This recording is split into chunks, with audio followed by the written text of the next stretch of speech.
Monsieur le ministre. Monsieur le secrétaire général, j'espère que mon micro est ouvert. Je ne voudrais pas que nous passions si rapidement sur cette préoccupation qui, me semble-t-il, a quand même un certain nombre de sous-entendus. Par exemple, que les choses passeraient de façon opaque. Ah ben non, cher ami. Hein, le secrétaire général vient de le dire. Je ne sais pas si votre start-up existait déjà en 2021, quand ce processus de passation du marché de Aigle a été élaboré, a commencé. Mais je dois vous dire que ceci a fait l'objet de toute la transparence nécessaire. Il vient de vous le dire. Appel d'offres international. Je crois d'ailleurs que c'est parce que la barre a été mise tellement haute qu'aucune entreprise camerounaise n'a été capable. Parce que nous souhaitions que, c'est pas pour faire injure aux entreprises camerounaises dans le domaine, mais nous souhaitions avoir toutes sortes de garanties.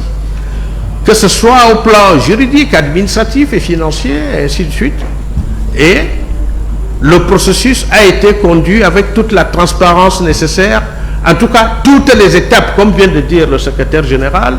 Il y a eu d'abord une présélection, ensuite, avant même la sélection définitive, une autre présélection au cours de laquelle les trois, je crois que c'était, non, 5, qui avaient été présélectionnés, sont venus faire des démonstrations publiques à l'hôtel Hilton. Et c'est sur cette base que, encore que les spécialistes des marchés publics nous ont dit que cette étape n'était pas nécessaire. Mais nous avons voulu que les choses se passent avec toute la transparence nécessaire et que ce soit les meilleurs qui soient sélectionnés. Et d'ailleurs, parmi les 3 qui sont restés en lice, il n'y avait pas une seule Camerounaise. Et il y avait Simac, la Tunisienne, qui a été finalement retenue, et 2 Marocaines.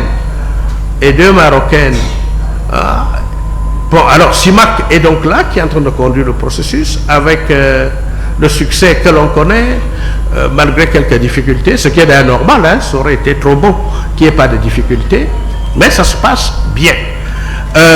S'agissant de la maîtrise, l'assistance à la maîtrise d'ouvrage, là c'est une, je ne sais même plus si il faut encore parler de start-up, s'agissant d'Afritech. C'est un jeune compatriote comme vous, qui a fait ses études au Canada, il a décidé de rentrer au pays pour s'installer et créer son entreprise. Et c'est lui qui a gagné ce volet du marché. Donc, transparence totale. Et puis, je vais vous conseiller aussi de lire souvent le marché, on appelle ça comment? Le journal de l'ARMP, où tous les marchés publics sont publiés. Vous verrez que tout ce qui se fait au niveau du Minfopra et même dans d'autres administrations se fait dans la transparence la plus totale. Le secrétaire général vous a demandé de rentrer en contact avec nos services spécialisés. Si vous avez des propositions, faites-les. Pour revenir à Aigle, le processus même d'adoption du logo que vous avez décidé, joli logo, il est tellement beau, en tout cas de mon point de vue, a fait l'objet de toute la transparence. Nous avons lancé un appel d'offres publiques, appel à candidature. Il y a eu plus de 60 offres qui ont été faites. Et comme je l'ai dit souvent, c'est un jeune homme de votre âge, je ne sais pas quel âge vous avez, en tout cas vous êtes même plus vieux que lui, parce que lui il a 19 ans.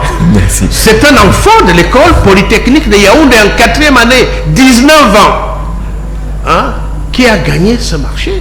Ils sont venus faire des démonstrations. Cet enfant a été impeccable. Donc c'est pour vous dire que sur ce plan-là, ne vous inquiétez pas, travaillez plutôt, faites bien les choses, et vous verrez qu'au Minfopra, vous gagnerez les marchés qu'il faut dans votre secteur d'activité. Monsieur le secrétaire général. Merci beaucoup.